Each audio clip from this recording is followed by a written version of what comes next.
A história de um país pode ser contada de várias maneiras, né? Pelas suas guerras, pela cultura, pela economia. Mas olha, no caso do Brasil, a história mais reveladora talvez esteja escrita mesmo é nas suas constituições. Cada uma delas é como um capítulo numa saga fascinante de evolução política. Uma verdadeira disputa pelo poder. E dá pra gente pensar na história do Brasil exatamente como um cabo de guerra, sabe? E as constituições? Elas são a corda. De um lado você tem a força do autoritarismo puxando para concentrar o poder, e do outro, o ideal da democracia, lutando por mais liberdade. Cada uma das 7 constituições que o Brasil já teve representa, assim, um momento decisivo nessa briga.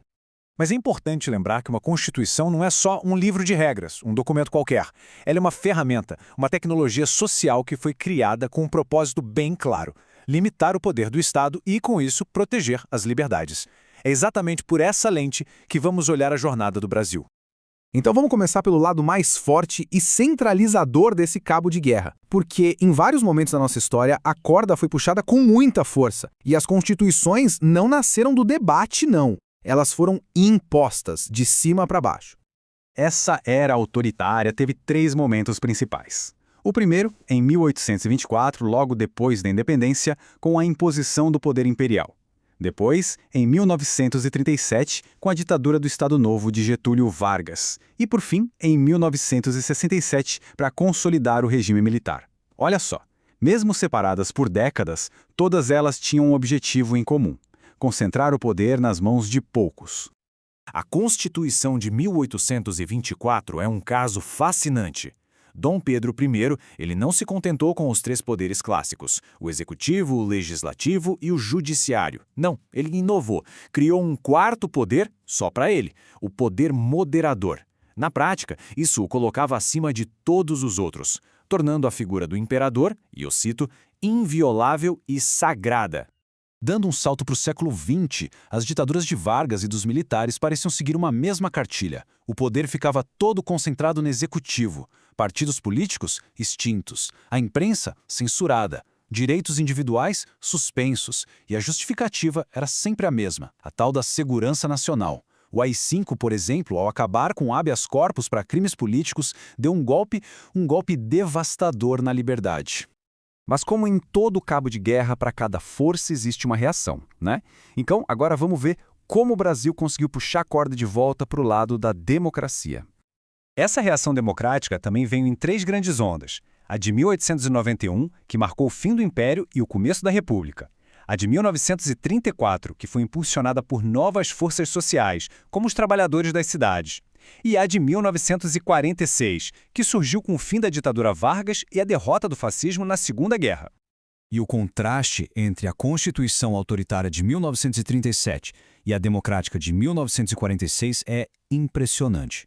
Onde uma suprimia direitos, a outra restabelecia. Onde uma concentrava o poder, a outra o dividia.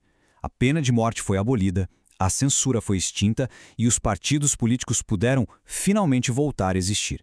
Foi de fato uma virada de 180 graus. E cada um desses períodos democráticos plantou sementes que florescem no Brasil até hoje.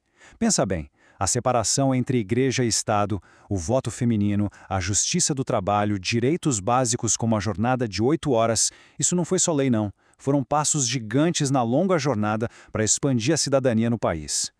E tudo isso nos leva ao clímax dessa história. O momento em que, depois do mais longo período autoritário, o Brasil deu seu puxão mais forte e decisivo em direção à democracia. Depois de 21 longos anos de ditadura militar, a sociedade brasileira ela exigia uma mudança. E a resposta veio com a Constituição de 1988. Ela não foi apelidada de Constituição Cidadã à toa, viu? O objetivo era literalmente devolver o país aos seus cidadãos. E foi uma devolução e tanto. A nova Constituição era super ambiciosa, com um foco imenso em liberdades civis, direitos dos trabalhadores, bem-estar social, e ela foi além, inovando ao garantir pela primeira vez de forma explícita a proteção ao meio ambiente e os direitos dos povos indígenas. As mudanças foram bem concretas e impactaram a vida de todo mundo. O voto foi estendido aos analfabetos e aos jovens de 16 anos. A censura foi finalmente abolida e o racismo se tornou um crime inafiançável. Direitos como a licença-paternidade e a jornada de trabalho menor vieram para reforçar esse compromisso com a dignidade social. Mas, claro, a história não termina aí. A Constituição Cidadã, apesar dos seus imensos avanços, enfrenta hoje um debate bem intenso sobre a sua natureza e a sua eficácia.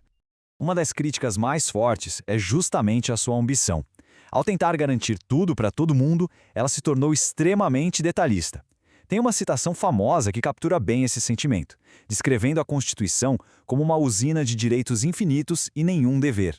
A ideia é que isso teria gerado expectativas que o Estado simplesmente nem sempre consegue cumprir.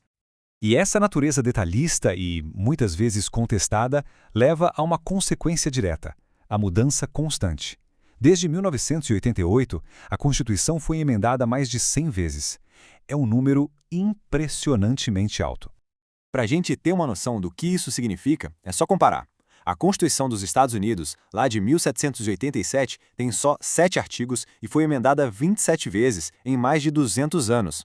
Agora, a brasileira, com seus 245 artigos originais, já passou das 100 emendas em pouco mais de 30 anos. Isso alimenta aquela crítica de que ela acabou virando uma imensa colcha de retalhos. E toda essa complexidade tem uma consequência direta e bem controversa. Com uma lei tão detalhada e que muda tanto, a interpretação vira um campo de batalha. Muitos críticos argumentam que isso transferiu um poder enorme para o judiciário, que acaba decidindo questões que deveriam ser do Congresso. O resultado é um constante borrar das fronteiras entre os poderes. No fim das contas, tudo isso nos leva a uma questão fundamental. O que faz uma Constituição ser forte? É a sua rigidez como um escudo? Ou é a sua flexibilidade, como uma obra que está sempre em construção? No Brasil, o cabo de guerra continua. Hoje, a disputa não é mais só entre autoritarismo e democracia, mas sobre a própria alma da nossa lei fundamental. E a resposta para essa pergunta? Bom, essa ainda está sendo escrita.